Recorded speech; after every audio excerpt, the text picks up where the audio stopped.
आज क्या पढ़ेंगे? भाग भाग 3। और भाग 3 में क्या दिया गया है? मौलिक अधिकार। भाग 3 में है मौलिक अधिकार। ठीक, अनुच्छेद कहां से कहां तक है? 12 से लेकर 35 तक। 12 से 35 तक किसकी बात कर रहा है संविधान में? हमारे मौलिक अधिकारों की बात कर रहा है। ठीक, तो तुम लोग बाद में आए हो, ये बता रहे थे कि जो वीडियो है अब ये 2 दिन के बाद अपलोड होगी। 2 दिन तक कोई भी वीडियो अपलोड नहीं हो सकेगी, क्योंकि चैनल क्या हो गया है, वहां से अकाउंट हमारा सस्पेंड करा दिया 2 दिन के लिए। तो 2 दिन के बाद अकाउंट जब वापस आएगा तो सारी वीडियो, क्योंकि हिंदी की भी वीडियो कल अपलोड होने को थी, हिंदी की भी थी वीडियो, लेकिन वो अपलोड नहीं हो पाई। ठीक, नमस्ते। क्लास की थी शुरुआत से, बिल्कुल बिल्कुल बिगनिंग से थी हिंदी की वीडियो। तो Deepak, we will never surrender वाला सुना है? We will never surrender. तो हम रुकेंगे नहीं, 0 से स्टार्ट करेंगे, दोबारा से अगर कोई दिक्कत हो जाएगी तो 2 दिन तक नहीं आएंगे कंटिन्यू, फिर 2 दिन तक आएंगे, क्योंकि आपका टेस्ट होगा। तो आप टेस्ट में देख लेना, फिर संडे को देख लेना वीडियो। ठीक, संडे का एक दिन आएगा बीच में, एक दिन आएगा आपका टेस्ट का। ठीक, तो उसमें आप उन वीडियो को देख लेना। मौलिक अधिकार 12 से लेकर 35 तक। मौलिक अधिकार कहां से लिए गए हैं? अमेरिका के संविधान से भारत के संविधान में मौलिक अधिकारों को जोड़ा गया है। ठीक, हमने जो मौलिक अधिकार लिए हैं वो अमेरिका से लिए हैं। लेकिन पूछा जाए सबसे पहले मौलिक अधिकारों का उदय कहां हुआ था? ये मौलिक अधिकार आए कहां से? तो ब्रिटेन में। और ब्रिटेन में एक सम्राट था ब्रिटेन का, जिसका नाम था जॉन। इसने एक अधिकार पत्र जारी किया था जिसे कहते हैं मैग्ना कार्टा। तो जो ब्रिटेन का सम्राट था जॉन, जिसके द्वारा जारी किया गया एक अधिकार पत्र था जिसे मैग्ना कार्टा कहते थे, वो मूल अधिकारों से संबंधित कोई पहला दस्तावेज था जिसमें मूल अधिकारों जैसी कोई बात की गई थी। तो बात की कहां गई थी? सबसे पहले ब्रिटेन में, लेकिन अमेरिका के संविधान में शामिल किए गए हैं मौलिक अधिकार। वही मौलिक अधिकार हमने अपने भारत के जो संविधान है उसमें शामिल किए हैं। तो इसमें से केवल आपको ये ध्यान रखना है कि मौलिक अधिकार सबसे पहले ब्रिटेन में इनका उदय हुआ था मौलिक अधिकारों का, लेकिन हमारे संविधान के जो मौलिक अधिकार हैं वो कहां से लिए गए हैं? अमेरिका से लिए गए हैं। अनुच्छेद 12 से लेकर 35 तक किसकी बात कर रहा है? मौलिक अधिकारों की बात कर रहा है। ठीक, मौलिक अधिकारों में क्या है?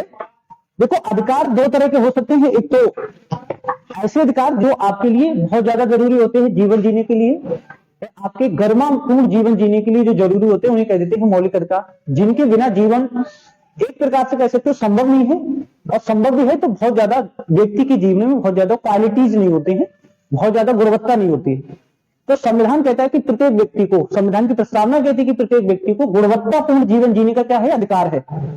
प्रत्येक व्यक्ति को ऐसे जीवन जीने की व्यवस्था की जाए जिससे वो सही से समाज में अपने आप को स्थापित कर सके। तो उन्हीं को लेकर क्या शामिल किया गया हमारे संविधान में? मौलिक अधिकार अमेरिका से लिए गए हैं। मौलिक अधिकार कैसे हैं? न्याय योग्य हैं। ध्यान रखना कि अगर सरकार आपके मौलिक अधिकारों को लागू नहीं करती है तो आप कहां जा सकते हो? सुप्रीम कोर्ट जा सकते हो, हाई कोर्ट जा सकते हो, दोनों में से कहीं जा सकते हो। ये अनुच्छेद 32 में हम पढ़ेंगे, रिटों के मामले में जब हम पढ़ेंगे वहां। तो ठीक, बस केवल इतना ध्यान रखो, ये कैसे हैं? न्याय योग्य हैं, या फिर ऐसा कह सकते हैं ये कोर्ट के द्वारा कैसे हैं? परिवर्तनीय है। कोर्ट के द्वारा इन्हें क्या कराया जा सकता है? लागू कराया जा सकता है। तो लागू कराया जा सकता है मतलब कोर्ट के द्वारा क्या है?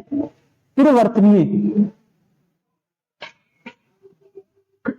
परिवर्तनीय का मतलब यही होता है कि लागू कराया जा सकता है। मौलिक अधिकारों के बाद में आप पढ़ेंगे नीति निर्देशक तत्व, डीपीएसपी फंड।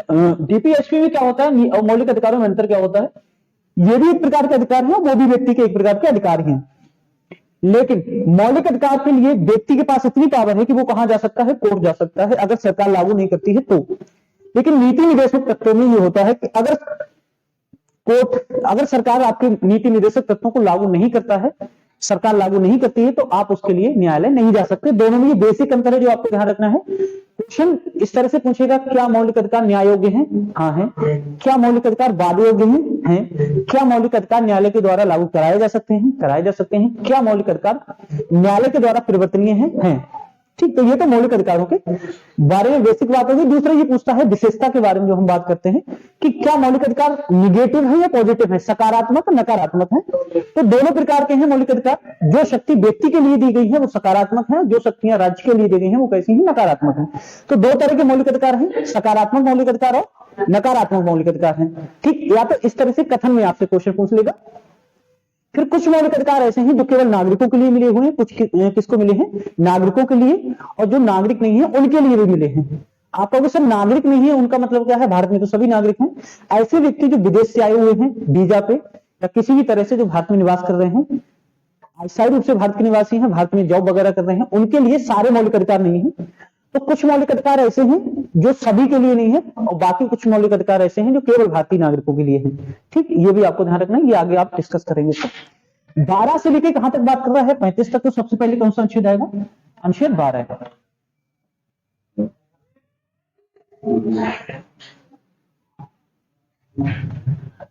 अनुच्छेद 12 में किसकी बात कर रहा है, राज्य शब्द की परिभाषा।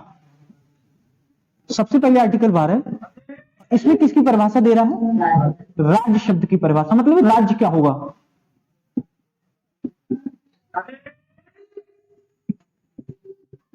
ये जो राज्य लिखा हुआ है इसका मतलब क्या है, क्योंकि सबसे पहले जब तक आपको राज्य नहीं पता है तब तक आप मौलिक अधिकार, नीति निर्देशक तत्व ये लागू नहीं कर सकते। इसके लिए आपको सबसे पहले ये पता होना चाहिए कि ये राज्य है क्या। ये राज्य का मतलब ये प्रांत नहीं है। ठीक, ये जो राज्य है ये कोई भी हो सकता है जिसके पास क्या है, अपने नियम कानून कायदे हैं, अपना भूभाग है, अपनी जनसंख्या है, और उस नियम कानूनों के उल्लंघन करने पर उसके लिए दंड देने का प्रावधान है। ठीक, तो कोई भी संस्था, कोई भी निकाय, कोई भी बॉडी राज्य हो सकता है जिसके पास क्या होना चाहिए, अपनी जनसंख्या होना चाहिए, अपना भूभाग होना चाहिए, अपना कानून होना चाहिए, और इस कानून के उल्लंघन करने पर दंड देने का प्रावधान होना चाहिए। उसके पास ये शक्ति होनी चाहिए कि वो दंड दे सके। तो उन सारी संस्थाओं को, उन सारे निकायों को क्या कह देंगे हम, राज्य कह देंगे। राज्य का मतलब केवल प्रांत नहीं है, ये बात आपको ध्यान रखनी है। इसका मतलब क्या हुआ, इसका मतलब है कानपुर कोचिंग ये अपने आप में क्या हो सकता है, राज्य हो सकता है। कोई भी कंपनी अपने आप में राज्य हो सकती है, क्योंकि कानपुर कोचिंग का अपना क्या है, विभाग है। कोचिंग के अपने लोग हैं, अपनी जनसंख्या है। कोचिंग के अपने नियम कानून कायदे हैं। अगर उनका उल्लंघन कोई करता है तो उसके खिलाफ दंड कार्रवाई की जा सकती है, दंड दिया जा सकता है उसके लिए। ठीक, तो ये कोचिंग अपने आप में क्या हो जाएगा, राज्य हो जाएगा। ठीक, इसी तरह कोई कंपनी है, अपनी कंपनी के सबके नियम होते हैं, अपनी कंपनी में एक जनसंख्या होती है, कंपनी का अपना भूभाग होता है, और उस कंपनी के नियम कायदे कानून होते हैं। उनका अगर कोई उल्लंघन करता है तो उसके खिलाफ क्या हो जाता है, कानून कार्रवाई। तो कोई कंपनी भी क्या हो सकता है, राज्य। कोई ऑफिस है वो भी राज्य हो सकता है, कोई कॉलेज है वो भी राज्य हो सकता है, कोई विश्वविद्यालय वो भी क्या हो सकता है, राज्य। तो जो मूल अधिकार दिए गए हैं किसके लिए, किसके संदर्भ में, ये राज्य के। ये कर्तव्य किसका है कि ये राज्य का कर्तव्य है कि मूल अधिकारों को क्या करे, लागू करे। कर्तव्य नहीं है बल्कि राज्य बाध्य है, राज्य को ये लागू करनी ही करनी है हमारे मौलिक अधिकार। ठीक, तो 12 में किसकी बात कर रहा है, वो राज्य शब्द की परिभाषा की बात कर रहा है। राज्य क्या है इसकी बात कर रहा है। ठीक, ये समझ में आ गया। जब भी आपसे संविधान में कभी भी राज्य की बात करेगा तो उसका मतलब प्रांत वाला राज्य नहीं है, उसका मतलब कुछ भी संस्था निकाय राज्य हो सकता है। फिर किसकी बात कराएगा, अनुच्छेद 13। अनुच्छेद 13 बहुत ज्यादा महत्वपूर्ण है। अनुच्छेद 13 के साथ में ही अनुच्छेद 32 पढ़ा जाएगा, तभी पूरा होगा, क्योंकि अनुच्छेद 13 जब तक नहीं है तब तक अनुच्छेद 32 भी पूरा नहीं हो सकता है। ठीक, ये बात आप ध्यान रखना। नोट्स में देख लो कहीं कोई मिस्टेक वगैरह नहीं होगी, ज्यादातर कोशिश की है कि कोई मिस्टेक ना हो।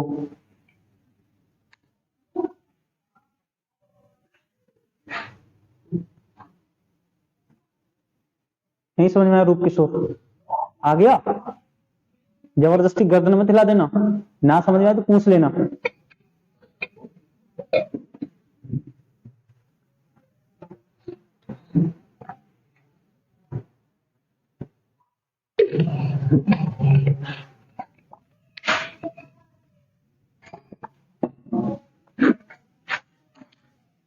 अब देखो अनुच्छेद 13, अनुच्छेद 13 का क्या कहता है, अनुच्छेद 13 ये कहता है कि अगर भारत के अंदर कोई भी इस तरह का कानून है हमारे संविधान को लागू होने से पूर्व, मतलब पहले, संविधान लागू हुआ 26 जनवरी 1950। 26 जनवरी 1950 से पहले, जैसे मान लो हमने ये डेट मान ली, ये क्या है 26 जनवरी 1950। इससे पूर्व, इसके बाद दोनों की बात कर रहा है कौन? अनुच्छेद 13। अनुच्छेद 13 ये कह रहा है कि हमारा संविधान जिस तिथि से लागू हुआ उस तिथि से पहले अगर भारत में इस तरह का कोई कानून है जो हमारे मौलिक अधिकारों का उल्लंघन कर रहा है या हमारे मौलिक अधिकारों को सीमित कर रहा है, हमारे मौलिक अधिकारों का अल्पीकरण कर रहा है, अल्पीकरण का मतलब होता है कम करना, उस कानून को 26 जनवरी 1950 के बाद स्वतः ही समाप्त माना जाएगा। ये कौन कर रहा है? अनुच्छेद 13। उदाहरण के तौर पे समझ लो, अगर भारत में कहीं भी क्षेत्र में ऐसा था 26 जनवरी 1950 से पहले था भी, कई जगह अब भी इस तरह की व्यवस्थाएं आपको मिल जाएगी, किसी भी व्यक्ति के पास छुआछूत का या भेदभाव प्रदर्शित किया जा रहा है, चाहे वो कास्ट को लेकर हो या रिलीजन को लेकर हो, तो हमारा जो अनुच्छेद 13 है वो ये कह रहा है कि वो 26 जनवरी 1950 के बाद ऐसा नहीं माना जाएगा, उसे लीगल नहीं माना जाएगा। और अगर इस तरह का कोई व्यक्ति इस तरह का बिहेव किसी के साथ हो रहा है तो उसका क्या होगा? उसके खिलाफ कानूनी कार्रवाई होगी और सुप्रीम कोर्ट के द्वारा उसे लागू कराया जाएगा। कब की बात कर रहा है? 26 जनवरी 1950 से पहले। मतलब कोई भी कानून भारत के अंदर ऐसा था तो उसे समाप्त माना गया इस दिन के बाद। इसी में यह कहा गया कि अगर 26 जनवरी 1950 के बाद हमारी संसद इस तरह का कोई कानून बना के तैयार करे जो हमारे मौलिक अधिकारों के विपरीत हो या हमारे मौलिक अधिकारों का उल्लंघन कर रहा हो या हमारे मौलिक अधिकारों को सीमित कर रहा हो, कम कर रहा हो, तो सुप्रीम कोर्ट का यह अधिकार बनता है कि वो ऐसे कानूनों को क्या करे? निरस्त कर दे। कब के बाद? 26 जनवरी 1950 के बाद। यहां पावर किसके पास है? सुप्रीम कोर्ट के पास ये पावर है कि अगर इस तरह का कानून भारत में संसद बना देती है जो हमारे मौलिक अधिकारों का उल्लंघन कर रहा है, तो उस कानून को सुप्रीम कोर्ट क्या कर देगा? समाप्त कर देगा। ये शक्ति सुप्रीम कोर्ट को किसने दी है? अनुच्छेद 13 ने। और इसी के साथ जब अनुच्छेद 32 पढ़ा जाता है तो ये बात पूरी होती है कि सुप्रीम कोर्ट है वो हमारे मौलिक अधिकारों का क्या है? संरक्षक है। हमारे ये क्वेश्चन बहुत बार पूछा गया है कि मौलिक अधिकारों का संरक्षक कौन है? सुप्रीम कोर्ट है। तो सुप्रीम कोर्ट कौन है? हमारे मौलिक अधिकारों का संरक्षक है, वो हमारे मौलिक अधिकारों की क्या करेगा? रक्षा करेगा। ठीक। तो 12 और 13 इसमें अधिकार नहीं दी गए हैं। 12 में राज्य शब्द की परिभाषा है, परिभाषा के बारे में बात कर रहा है कि राज्य क्या होगा, और 13 में हमारे मौलिक अधिकारों को सीमित करने वाले, अल्पीकरण करने वाले जो ऐसे जितने भी प्रावधान है उन्हें समाप्त करने की बात कर रहा है। और ये शक्ति किसे दी गई है? ये शक्ति दी गई है सुप्रीम कोर्ट को। ठीक। 12 और 13 में किसी को कोई डाउट नहीं होगा। ठीक। अब हम बात करते हैं जो वास्तव में मौलिक अधिकार है उनके बारे में, क्योंकि ये तो उसके पूर्व की बात कर दी, मौलिक अधिकारों से पहले की बात कर दी है। वास्तव में जो मौलिक अधिकार शुरू होते हैं वो शुरू होते हैं 14 से। ठीक। मौलिक अधिकारों के बारे में समझने पहले ये समझो कि मूल संविधान में कितने मौलिक अधिकार थे? तो मूल संविधान में मौलिक अधिकारों की संख्या थी 7, जबकि वर्तमान में कितने मौलिक अधिकार हैं? तो वर्तमान संविधान में मौलिक अधिकार हैं 6। ठीक। तो क्वेश्चन ही पूछा जाएगा कि वर्तमान में कितने मौलिक अधिकार हैं? 6। मूल संविधान में कितने मौलिक अधिकार थे? 7। एक जो मौलिक अधिकार निकाल दिया गया है वो कौन सा है? संपत्ति अर्जित करने का अधिकार। और संपत्ति का जो अधिकार था ये 6 नंबर का अधिकार था, और ये 6 नंबर का अधिकार दिया गया था आर्टिकल 31 में। पहले दिया गया था आर्टिकल 31 में, वर्तमान में ये आर्टिकल कौन से में है? 300A या 300 का में दिया गया है। और जो कभी मौलिक अधिकार होता था ये वर्तमान में कैसा है? एक कानूनी अधिकार है, विधिक अधिकार है। कानूनी अधिकार है, विधिक अधिकार का मतलब ये होता है ये मौलिक अधिकार नहीं है, एक हमारा कानूनी अधिकार है। 300 का या 300A को निकाला किसके तहत गया है? तो एक 44वां संविधान संशोधन हुआ था, संविधान संशोधन 1978। देखो सबसे महत्वपूर्ण जो संविधान संशोधन है उसमें एक 76 और 46वां और 44वां बहुत महत्वपूर्ण है। इन्हें याद करने का एक थोड़ी सी ट्रिक ये है, 4 और 4 कितने होते हैं? 8। तो ये तो हुआ था 78 में, और 46वां का कब हुआ था? 1976 में। 42वां, सॉरी 42वां कब हुआ था? 1976 में। 4 और 2 कितने हो जाएंगे? 6।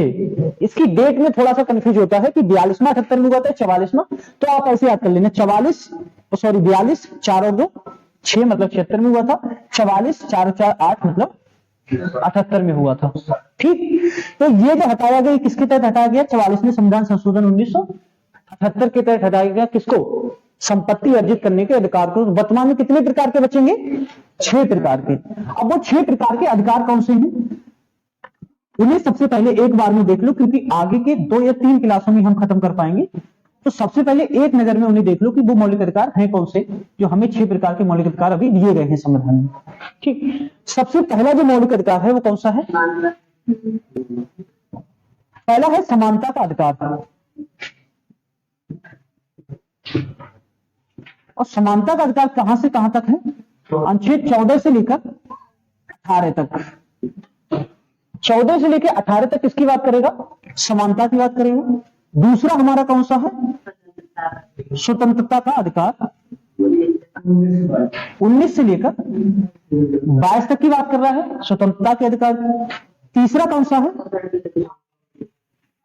शोषण के विरुद्ध अधिकार।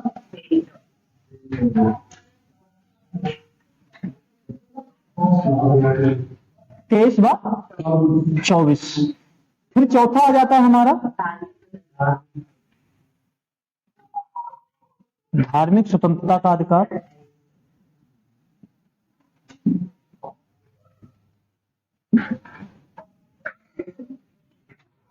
पांचवा आ जाता है शिक्षा एवं संस्कृति या संस्कृति एवं शिक्षा का अधिकार।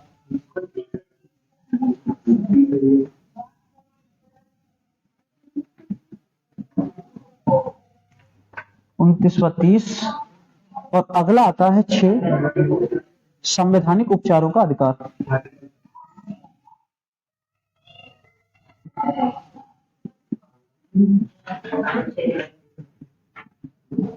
इसमें कौन सा आ जाएगा? अनुच्छेद 32। ठीक, तो पहले तो सभी को इतने याद होना चाहिए, ये क्रम याद होना चाहिए। इसमें कोई भी आर्टिकल ऐसा नहीं कि आप ये चाहो कि सर ये वाला छोड़ दें तो याद कर लें, काम नहीं चल पाएगा।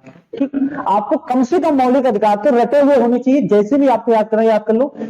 पहली बात तो रटने की कोई आवश्यकता है ही नहीं। आप जब तीसरा जब चौथा क्लास जब इसका हो रहा होगा, आज से तीसरा जब क्लास होगा, उस दिन आप ये अपने आप में देखोगे, जब हम अनुच्छेद 32 पढ़ रहे होंगे तो पीछे वाली चीजें अपने आप आपको सारी चीजें याद हो जाएंगी। क्योंकि संविधान की क्लास में थोड़ा सा स्लो लेके इसलिए चल रहे हैं कि चीजें एक बार में क्लियर हो जाए।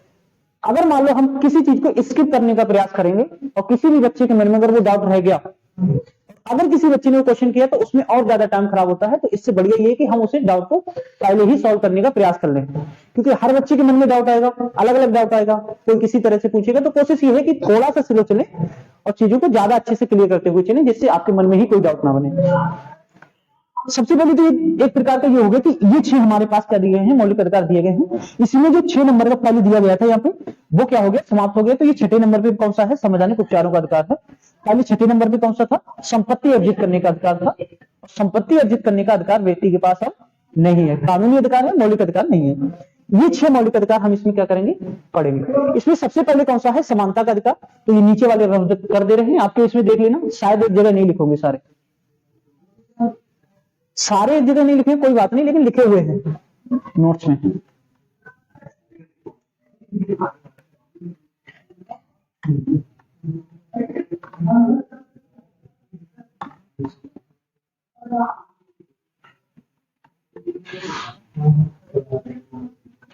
और कोई भी अगर स्टूडेंट ऐसा है जो ऑनलाइन है, जो नहीं आ सकता, क्लास में नहीं है, तो उसके लिए जो नीचे उसमें एक लिंक दे देंगे जहां से वो नोट्स यही वाले डाउनलोड करके नोट्स बना सकता है या निकलवा सकता है। ठीक, यही वाले नोट्स, मतलब थोड़ा महंगा पड़ेंगे, वो निकलवाएगा, तुम लोगों को फोटो शीट के रूप में मिल रहे हैं। तो अगर कोई ऐसा है तो नहीं आ पा रहा है क्लास में, तो वो क्या करेगा? इसी की वीडियो के नीचे में लिंक दी होगी इन्हीं नोट्स की, क्लास बाय क्लास अपने नोट्स डाउनलोड कर ले। डाउनलोड करके चाहे तो अपने हैंड रिटन बना लिया, अपना प्रिंट करवा ले, क्योंकि ये सब संशोधित नोट्स आएंगे। अब समानता का अधिकार क्या हुआ? नहीं, उसकी कोई फीस नहीं होगी। जो भी नीचे नोट्स पड़े होंगे उसकी क्या फीस होगी? अपने आप उसे डाउनलोड कर लेते हैं। नहीं, कोई बात नहीं, लेते हैं। अभी हम इतने बड़े वो नहीं हो गए हैं, वो भी जाएंगे, तब भी हम ये कह रहे हैं कि इस तरह की कोई छोटी मोटी फीस नहीं ली जाएगी। जैसे मान लो नोट्स दे दिए किसी को तो उसकी फीस ले ली गई। आपसे ही नोट्स की फीस नहीं ली जा रही, केवल आपको फोटो स्टेट के पैसे लिए जा रहे हैं। और ये चाहे तो आप अपने आप करा सकते हैं, लेकिन आपको कॉस्टली पड़ेगा अगर अपने आप फोटो स्टेट कराएंगे। समानता का अधिकार कहां से कहां तक है? 14 से लेकर 18 तक है। ठीक, तो बता देना, अगर मान लो कोई तुमसे पूछे भी फीस ली जाएगी? नहीं, उसकी कोई फीस नहीं ली जाएगी। वहां जो भी कंटेंट है वो सब फ्री है अभी। ठीक, ऐसे चैनल को सस्पेंड कितने भी कराए तो क्या हम रुक जाएंगे? नहीं रुकेंगे ना। ये तो कई बार बता दे कि जहां भी तुम्हें लगे कि नहीं अब कुछ नहीं हो रहा, तो दोबारा से इतना साहस तुम्हारे अंदर होना चाहिए कि जीरो से स्टार्ट करने का। हमें इस बात का दुख है कि वीडियो 2 दिन नहीं आएगी, इस बात का कतई दुख नहीं है कि हमारा कुछ कर लेंगे लोग, कुछ नहीं कर पाएंगे। जो व्यक्ति जिसके अंदर साहस होता है ना नई नई दोबारा से शुरुआत करने का, तो उसके लिए कोई नहीं हरा सकता फिर। तो हमारे अंदर तो यह है कि हमें क्या है, अभी इतने सब्सक्राइबर है, फिर नया करना पड़ेगा, थोड़ा और टाइम लग जाएगा, लेकिन रोक नहीं सकते हैं, वो टूट सकते हैं मगर झुक नहीं सकते। ठीक वो वाला है, हार जाए मगर रुक नहीं सकते, मतलब हारेंगे ही नहीं, रुकेंगे भी नहीं। ठीक वो वाला है अपना। तो समानता का अधिकार है 14 से लेकर 18 तक। बस इस बात का दुख रहेगा जो कंटिन्यूटी बनी हुई थी ना वीडियो आने की डेली एक, वो समाप्त हो जाएगी, क्योंकि जब 4 वीडियो एक दिन में आएंगी, क्योंकि 48 घंटे का समय है, 48 घंटे तक ये रिकवर नहीं होगा अकाउंट। तो 48 घंटे के बाद जब ये रिकवर होगा, तब तक हिंदी के भी क्लास कंटिन्यू जब होंगे तो 8 वीडियो हो जाएंगे उस दिन तक। तुम लोगों में थोड़ी दिक्कत होगी, थोड़ी कंटिन्यूटी कम होती है तो बच्चे भागने लगते हैं, क्योंकि पढ़ाई में सबसे ज्यादा जरूरी होता है कंटिन्यूटी। तुम लोगों के बहुत आसान है, ऑफलाइन पढ़ ही रहे हो, एक जो रिवीजन हो जाता था वो नहीं हो पाता। समानता का अधिकार 14 से लेकर कहां तक दिया गया है, 18 तक। आपको एक एक आर्टिकल बड़ा बारीकता से समझना है, क्योंकि किसी में भी आप ओवरलैप नहीं कर देना, किसी में भी इस तरह से मिक्स मत कर लेना दिमाग में कि ये चीज किधर है ये किधर है। अनुच्छेद 14 किसकी बात कर रहा है, विधि के समक्ष समानता।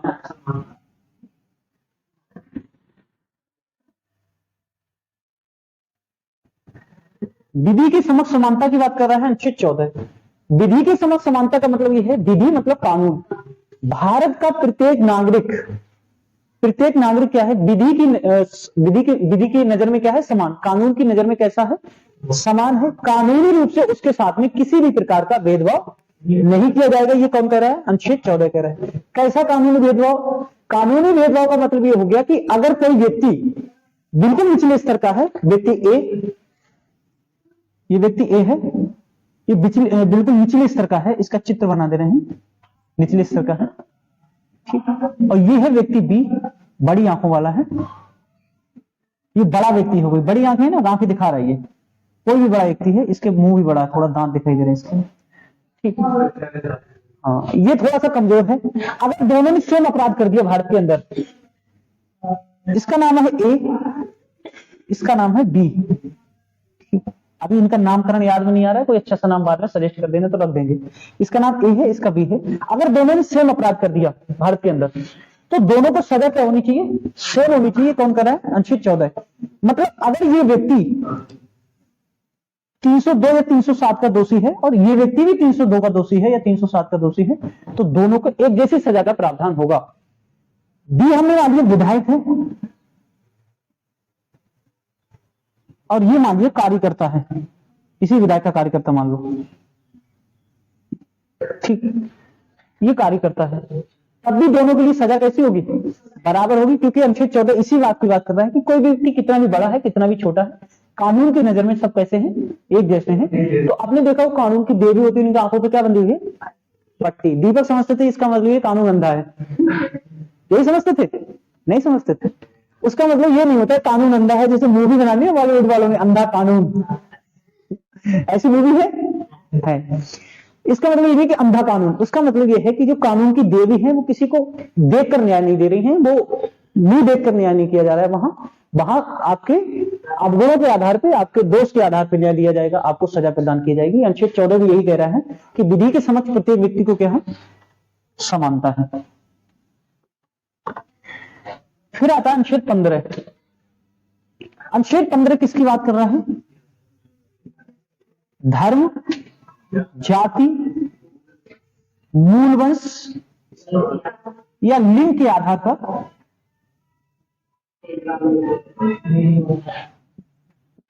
भेदभाव का प्रतिषेध या निषेध।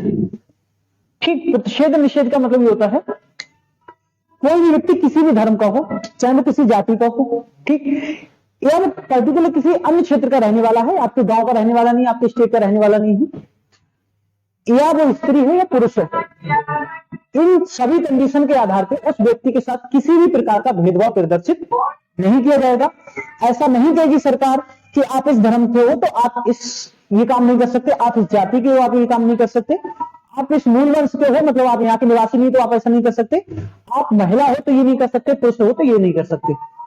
ये हमारा अनुच्छेद 15 ये कह रहा है कि किसी भी व्यक्ति के साथ इस तरह का भेदभाव प्रदर्शित नहीं किया जाएगा। लेकिन इसके कुछ अपवाद है, जैसे कुछ शिक्षण संस्थाओं में प्रवेश के लिए महिलाओं के लिए आरक्षण दिया जाता है, सीटें रिजर्व की जाती हैं। धार्मिक आधार पर तो नहीं है, लेकिन जाति आधार पर हमारे देश में आरक्षण भी लागू है, तो शिक्षण संस्थाओं में प्रवेश के लिए आरक्षण दिया जाता है। मूल वंश के आधार पर शिक्षण संस्थाओं में कुछ छूट दी जाती है, जैसे कोई व्यक्ति उत्तराखंड का निवासी है तो उसमें कहीं कहीं छूट दी जाएगी, पर्वतीय एरिया के जो निवासी होते हैं उन्हें कहीं छूट दी जाती है। इसके कुछ अपवाद भी है, लेकिन ये संविधान जो अनुच्छेद 15 है वो इसका बात का क्या कर रहा है, प्रतिषेध कर रहा है कि ऐसा किसी भी व्यक्ति के साथ ना किया जाए। फिर अगला आता है आपका अनुच्छेद 16। अनुच्छेद 16 किसके बारे में बात कर रहा है? लोक नियोजन में अफसर की समानता।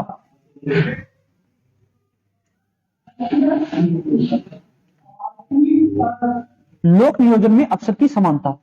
लोक नियोजन का मतलब ये होता है कि अगर कोई भी सेवा सरकार के अधीन हो, सरकारी नौकरी हो, किसी भी हो, चाहे पुलिस हो या एसएससी जीडी हो, कोई भी हो, उसमें प्रत्येक व्यक्ति को क्या दिया जाएगा? समानता दी जाएगी, प्रत्येक व्यक्ति को समान अधिकार दिया जाएगा। ठीक, लेकिन वो चाहे किसी भी धर्म का, जाति का हो, किसी भी समुदाय का, कुछ भी हो, लोक नियोजन में जो भी सरकारी नौकरियां हैं उनमें किसी भी प्रकार का भेदभाव प्रदर्शित नहीं किया जाएगा किसी भी व्यक्ति के साथ। लेकिन इसका भी अपवाद यही है कि सरकार कुछ क्षेत्रों में आपको क्या देती है? आरक्षण प्रदान करती है, चाहे वो वर्ग के आधार पे हो, मूल स्थान के आधार पे हो या लिंग के आधार पे हो। तो ये जो आरक्षण 16 में बात कर रहा है वो किसकी बात कर रहा है? सरकारी नौकरियों की बात कर रहा है। अनुच्छेद 15 में जो अपवाद बात कर रहा है वो शिक्षण संस्थाओं में प्रवेश की बात कर रहा है। ये दोनों अलग अलग बातें हैं। या आपसे लोक नियोजन का मतलब होता है नौकरी की बात कर रहा है, जहां रोजगार उपलब्ध कराया जा रहा है। बाकी रोजगार के अलावा जो आरक्षण दिया जा रहा है शिक्षण संस्थाओं के प्रवेश वगैरह में, वो किसकी बात कर रहा है? अनुच्छेद 15 में। ठीक, तो ये दोनों क्लियर। अगला आता है अनुच्छेद 17। अनुच्छेद 17 क्या कह रहा है? स्पर्शता का अंत या छुआछूत का अंत। किसी भी व्यक्ति के साथ किसी भी प्रकार से भारत के अंदर छुआछूत या स्पर्शता का भेदभाव प्रदर्शित नहीं किया जाएगा। अगर कोई व्यक्ति ऐसा करता है तो उसके खिलाफ क्या की जाएगी? कार्रवाई की जाएगी, दंडित कार्रवाई उसके खिलाफ की जा सकती है, राज्य उसके खिलाफ कार्रवाई करेगा। ये किसमें कहा गया है? अनुच्छेद 17 में कहा गया है। इसमें क्या हो सकता है? छुआछूत के आधार पर, जैसे मान लो किसी भी व्यक्ति को किसमें जाने से नहीं रोका जा सकता है, जैसे कोई सार्वजनिक स्थल है,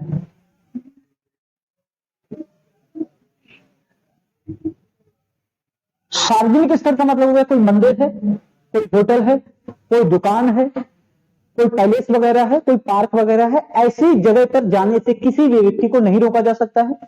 किसी भी व्यक्ति को जातिगत शब्दों के द्वारा भेदभाव करके या गाली वगैरह नहीं दी जा सकती है। मोस्टली एससी वर्ग के लिए ज्यादा कहा गया है।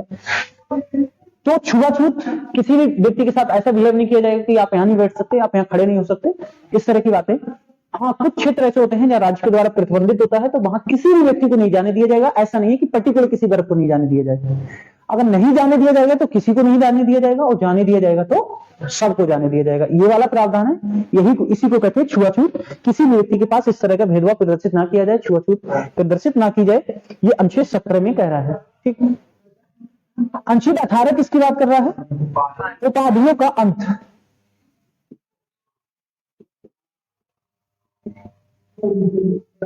अब उपाधियों का अंत अनुच्छेद 18 में जो कह रहा है वो ये कह रहा है, पहले प्राचीन समय में तो नहीं, मतलब भारत में आजादी से पहले क्या हो जाता, अंग्रेज क्या करते थे?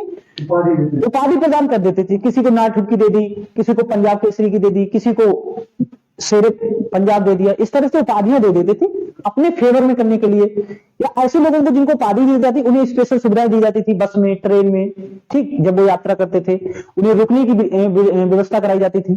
ठीक, सरकार जब से संविधान लागू हुआ तब से ये कह दिया गया है कि किसी भी व्यक्ति को इस प्रकार से स्पेशल तरीके से कुछ भी उपाधि नहीं दी जाएगी, स्पेशल तरीके से ट्रीट नहीं किया जाएगा, मतलब उसके लिए कुछ भी स्पेशल नहीं है।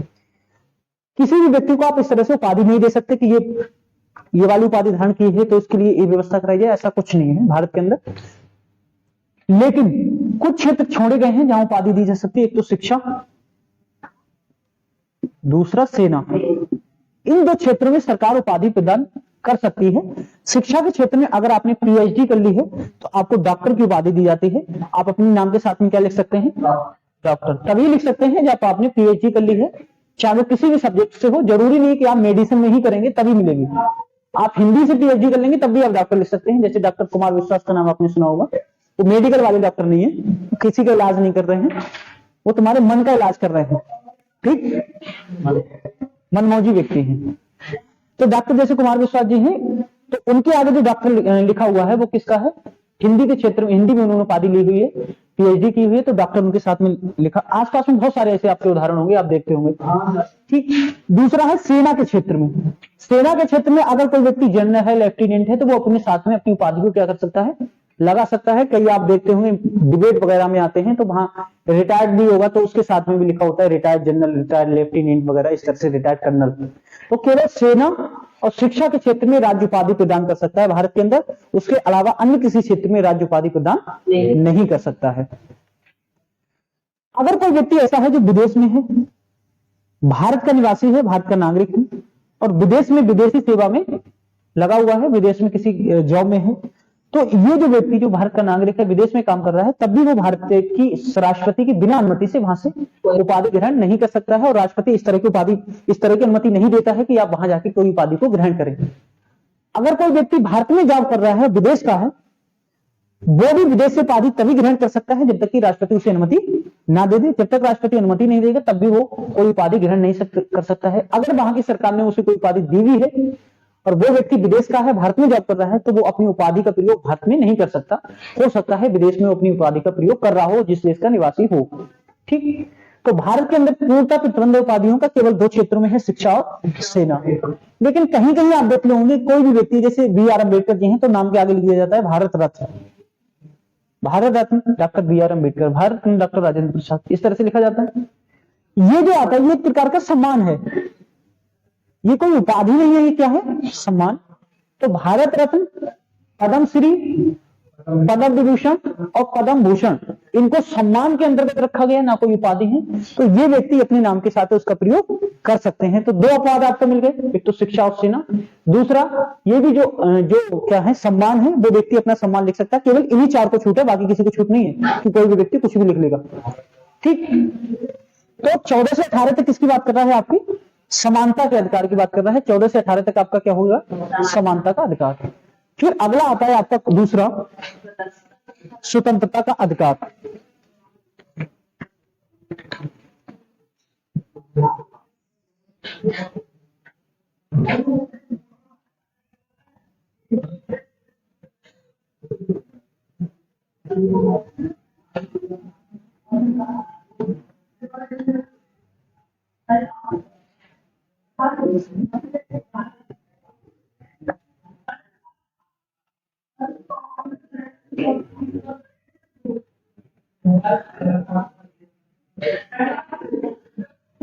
दूसरा कौन सा है? स्वतंत्रता का अधिकार।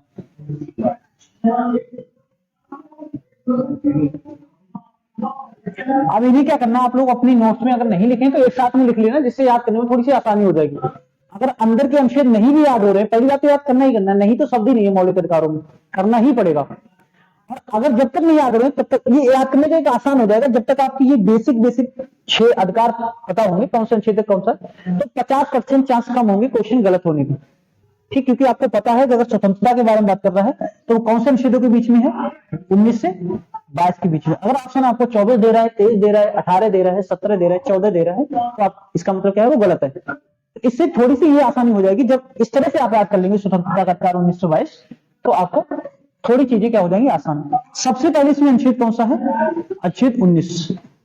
अनुच्छेद 19 क्या कर रहा है? 6 प्रकार की स्वतंत्रताएं प्रदान कर रहा है।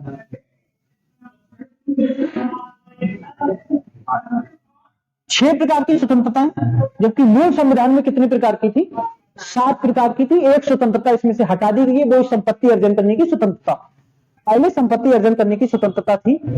तो एक जो केस बताया था उस दिन आपको, केशवानंद भारती बनाम केरल 1973 का जो केस था, उसी के तहत ये सारे संशोधन हुए। ठीक। तो 6 प्रकार की स्वतंत्रताएं हैं अनुच्छेद 19 में, जिसमें पहली स्वतंत्रता कौन सी है? वाक एवं अभिव्यक्ति की स्वतंत्रता। वाक एवं अभिव्यक्ति की स्वतंत्रता। ठीक। दूसरी कौन सी है इसमें? संघ बनाने की, हाँ दूसरी शांतिपूर्ण सम्मेलन की। शांति, इनका क्रम भी याद रखना, वैसे तो कोई दिक्कत नहीं थी, क्रम से ही पूछा जाता है। शांतिपूर्ण सम्मेलन करने की स्वतंत्रता। तीसरी कौन सी है? संघ बनाने की स्वतंत्रता।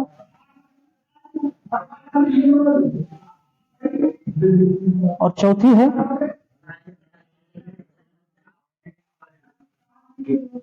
भारत के राज्य क्षेत्र में अवैध रूप से आवागमन या घूमने की,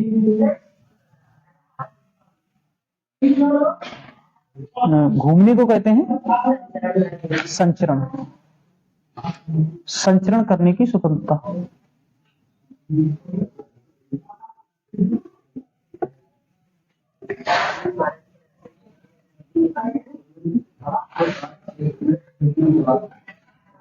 कहीं भी निवास या निवास करने की या बसने की स्वतंत्रता। और जो छठी है वो आजीविका के लिए किसी भी व्यापार या वृत्ति की स्वतंत्रता।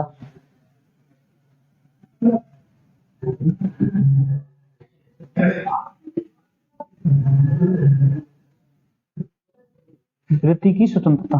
ठीक, ये 6 प्रकार की स्वतंत्रता दी गई हैं। सबसे पहले वाक्य एवं अभिव्यक्ति स्वतंत्रता। वाक्य एवं अभिव्यक्ति का मतलब क्या है कि प्रत्येक व्यक्ति को अपनी बात रखने का या बोलने का क्या है, अधिकार है कि वो अपनी बात को क्या कर सकता है, रख सकता है कहीं भी। वाक्य एवं अभिव्यक्ति की स्वतंत्रता कि वो व्यक्ति, कोई भी व्यक्ति अपनी बात को स्वतंत्र रूप से, इसी अनुच्छेद 19(1) अब ये है, इसके सब आर्टिकल हैं, ध्यान रखना। जब भी पूछेगा 19(1), 19(2), 19(3), 19(4), 19(5), 19(6) इस तरह से पूछता है। ठीक, ये काखा नहीं है, ये शुरू में बता दिया था। अगर काखा का लिखा होता, एबीसी लिखा होता, इसका मतलब है बाद में जोड़ा गया, लेकिन ये मूल संविधान में ही है क्योंकि ये उसके सब आर्टिकल्स है। ठीक, तो 19(1) किसकी बात कर रहा है कि कोई भी व्यक्ति अपनी बात को स्वतंत्र रूप से कहने का उसे क्या है, पूरा अधिकार है, अपनी बात को स्वतंत्र रूप से वो व्यक्ति कह सकता है। दूसरा 19(2) में शांतिपूर्ण सम्मेलन की स्वतंत्रता है कि कोई भी व्यक्ति शांतिपूर्ण, उसमें कुछ प्रतिबंध ही है, कोई हथियार वगैरह नहीं होना चाहिए व्यक्ति के पास, अपना सम्मेलन कर सकता है, अपना प्रदर्शन भी कर सकता है, लेकिन वो विरोध क्या कहते हैं, हड़ताल नहीं कर सकता। ठीक, संघ बनाने की स्वतंत्रता, कोई भी व्यक्ति अपनी पार्टी बना सकता है, अपना कोई समूह बना सकता है, अपनी कोई संस्था बना सकता है। अनुच्छेद 3 में उसकी बात कर रहा है। 4 में भारत के राज्य क्षेत्र में कहीं भी घूमने फिरने की स्वतंत्रता है। पहले इसमें अपवाद था जम्मू कश्मीर, 370 हटने के बाद वो अपवाद भी समाप्त हो गया। फिर 5वां यह है कि भारत में कहीं भी निवास करने की स्वतंत्रता, इसमें भी पहले जम्मू कश्मीर अपवाद था, ये अब भी समाप्त हो गया, कहीं भी भारत में निवास कर सकते हो, कहीं भी रह सकते हो। 6 में क्या है, आजीविका के लिए किसी भी व्यापार या वृत्ति की स्वतंत्रता। आप अपनी आजीविका चलाने के लिए, अपने भविष्य को बेहतर करने के लिए कोई भी व्यापार कर सकते हो, कोई भी वृत्ति रोजगार कर सकते हो, सरकार आपको इस तरह से रोक नहीं सकती। अलग बात है कि आप रोजगार प्राप्त नहीं कर पाए तो आप प्राइवेट रूप से कुछ भी काम कर सकते हैं, क्योंकि सरकार को इस तरह का कोई अधिकार नहीं कि वो आपको रोके।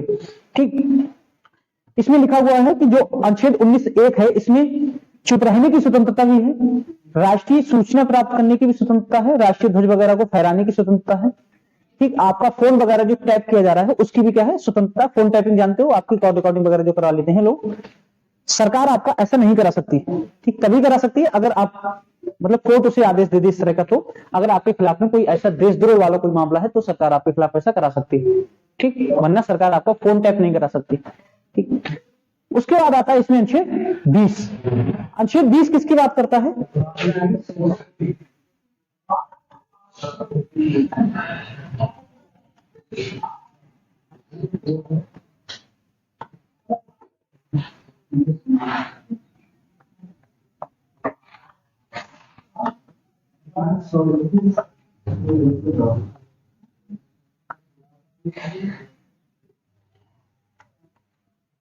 अगला है आपका अनुच्छेद 20। अनुच्छेद 20 क्या कहता है, इसमें लिखा नहीं नोट्स में, पीछे लिखा है, अच्छा लिखा हुआ है पीछे वाले पेज पे है। तो किसकी बात कर रहा है, दोष सिद्धि के संबंध में संरक्षण।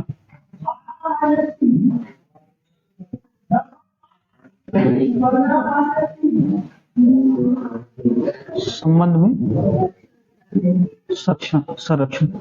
अब देखो, दो संधि के संबंध में संरक्षण, इसमें 2-3 आर्टिकल दिए गए हैं। एक तो है कार्यत्र विधि से संरक्षण, दोहरे दंड से संरक्षण, और तीसरा देखना पेज पर आगे होगा, आत्म अभिशंसन से संरक्षण। देखो पहले तीनों लिख लो, उसके बाद समझना। पहला कौन सा है?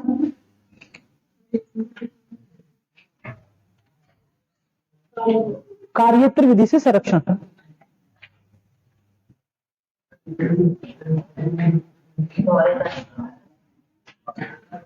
संरक्षण, दोहरे दंड से संरक्षण,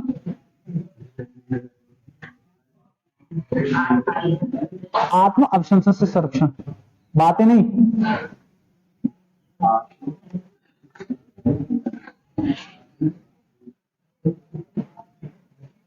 कार्यत्र विधि से संरक्षण का मतलब यह है कि अगर किसी भी व्यक्ति ने आज अगर कोई अपराध कर लिया, आज अगर किसी व्यक्ति ने अपराध कर दिया है और उस अपराध की जो सजा है वो कितनी है? 1 वर्ष है मान लो इस अपराध के लिए। ये इसका केस चलता रहा, कल इसमें संशोधन हो गया, सरकार ने संशोधन कर दिया इस कानून में, और कल जाके अगर इसकी सजा जो 1 वर्ष थी ये 2 वर्ष हो जाए इसी अपराध के लिए, तो उस व्यक्ति को वही सजा दी जाएगी जो उसने जिस समय उसने अपराध किया था। आज उसने अपराध किया, कल संशोधन हो गया, परसों उसकी सजा मिले, और परसों तक सजा कितनी हो जाए? 2 वर्ष उसी केस में, तो उस पर कौन सी सजा लागू होगी? 1 वर्ष की। कार्यत्र विधि से संरक्षण यह है कि उस व्यक्ति पे मिनिमम सजा लागू होगी। इसमें दूसरा यह भी है कि अगर आज उसके लिए 2 साल का प्रावधान था सजा का, कल इसमें संशोधन होगी, प्रावधान 1 वर्ष रह गया, ठीक, 1 वर्ष रह गया, मतलब व्यक्ति ने अपराध आज किया, आज उसके लिए एक सजा का प्रावधान 2 वर्ष है। कल इसमें सरकार ने संशोधन कर दिया, बोले इस अपराध के लिए बहुत बड़ा अपराध नहीं, सजा 1 ही वर्ष रखो, 1 वर्ष कर दिया, तो उस व्यक्ति को जो सजा मिलेगी वो 1 वर्ष मिलेगी। हमेशा कम वाली सजा लागू होती है, ध्यान रखना, ठीक। अगर सजा बढ़ रही है तो कम वाली लागू होगी, अगर सजा कम हो रही है तब भी कम वाली लागू होगी, हमेशा कम वाली सजा लागू होगी। इसे कहते हैं कार्यत्र विधि से संरक्षण, ठीक। दूसरा, दोहरे दंड से संरक्षण। किसी भी व्यक्ति को दोहरा दंड नहीं दिया सकता। दोहरे दंड का मतलब है कि अगर किसी केस में 2 साल की सजा का प्रावधान, 2 साल में, ऐसे समझो 6 माह की सजा का प्रावधान है, कोई छोटा मोटा अपराध है जिसमें मात्र 6 माह के सजा का प्रावधान है, और व्यक्ति को केस चलते चलते 6 माह हो गए, व्यक्ति को जेल में ही बंद रखा गया, जमानत नहीं मिल पाई किसी कारणों की वजह से, व्यक्ति जेल में बंद है, जैसे वकील हड़ताल पे चले गए और कोई हो गया, केस कोविड हो गया, इस तरह से कोई अगर दिक्कत हो गई और वो 6 माह से जेल में ही बंद है। जैसे ही कार्रवाई शुरू हुई, कोर्ट की कार्रवाई शुरू हुई, कोर्ट ने सजा सुनाई 6 माह की, इस केस में 6 माह की सजा का प्रावधान है। व्यक्ति पहले से ही 6 माह जेल में रह चुका है, तो अब दोबारा सोचे 6 माह के लिए जेल में नहीं रखा जाएगा, ये दोहरा दंड हो जाएगा उस व्यक्ति के खिलाफ कि पहले से ही 6 माह से जेल में बंद है, अब सर आज आके कोर्ट सजा सुना रहा है 6 माह के बाद, तो अगले 6 माह के लिए उसे नहीं बंद रखा जाएगा, वो ऐसे ही बंद रहेगा, मतलब उसको क्या कर दिया जाएगा? बरी कर दिया जाएगा, उसके से छोड़ दिया जाएगा। अगर जमानत पे बाहर है, नहीं वो दिन काउंट अंदर के होंगे, जेल में अगर अंदर है तो, अगर जमानत पे है तो उसके सजा काटनी पड़ेगी 6 माह की।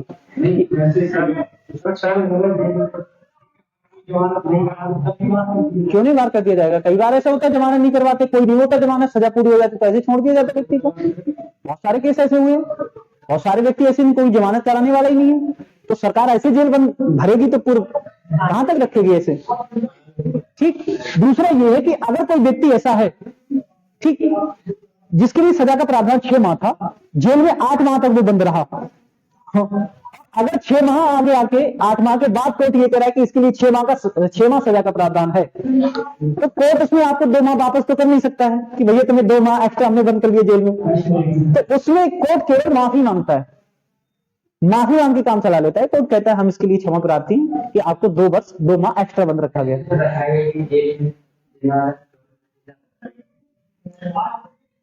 आगे पढ़ लिया आपने, वो आएगा आगे, थोड़ा सा और सब्र करो। आत्म अभिशंसन से संरक्षण। आत्म अभिशंसन से संरक्षण का मतलब है कि किसी भी व्यक्ति को अपने विरुद्ध साक्ष्य देने के लिए विवश नहीं किया जाएगा। व्यक्ति को साक्ष्य अपने विरुद्ध नहीं दे, ये व्यक्ति कोई अपने आप में नहीं कह सकता कि मैं ही दोषी हूं इस तरह से कोर्ट के सामने, उसको इसलिए विवश नहीं किया जाएगा कि वो व्यक्ति क्या करे, अपने ही खिलाफ साक्ष्य दे। तो किसी भी व्यक्ति को अपने ही विरुद्ध साक्ष्य देने के लिए विवश नहीं किया जाएगा। ये किसमें कहा गया है? 20(3) में आत्म अभिशंसन की बात कर रहा है। ठीक, तो यहीं तक रखो, इसके 2 आर्टिकल हैं, वो क्या करेंगे हम कल पढ़ लेंगे।